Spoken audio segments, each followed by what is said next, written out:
New details now in a story we first broke last night at 11. Fallout continuing after disturbing complaints of sexual harassment inside the Hartford Police Department. Good evening and thanks for joining us tonight. I'm Dennis House. And I'm Denise DeCenzo. Last night we released details of a female officer's complaint against a sergeant. Tonight we're hearing from both the Hartford Police Union and the mayor. Channel 3's Matthew Campbell is live at Hartford Police headquarters where both sides are expressing the same frustrations. Matthew?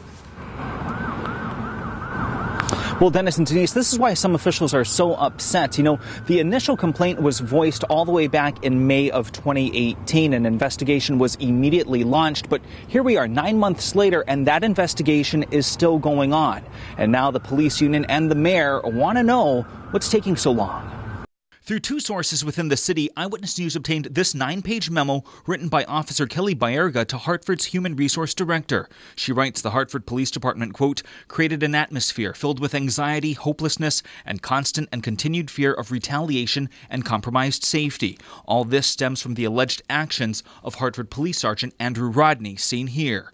Baerga, who's the department's LGBTQ liaison, is also a face of the department and someone we've met multiple times. In the memo, she accuses Rodney of gawking at female recruits, making crude remarks about her sexuality, and making crude sexual gestures. The memo goes into explicit detail of multiple accounts of this behavior. It also reveals that Baerga spoke with Assistant Chief Rafael Medina and the city's Human Resource Department last year and was told Rodney would be removed from the division, but there was no promise made that they wouldn't cross paths. Baerga says nothing changed. In fact, she says that after Rodney was interviewed, he retaliated against her by confronting her and yelling at her and allegedly leaving a fake gun in her cruiser. In this memo, she does write that Rodney offered an apology, but also expresses frustration about the lack of results after her initial complaint. Both her union and the city's mayor agree. I really feel that in this situation, the administration really did a disservice and really handled this improperly. I think it's taken too long. We have an obligation not only to investigate thoroughly, but to do it swiftly.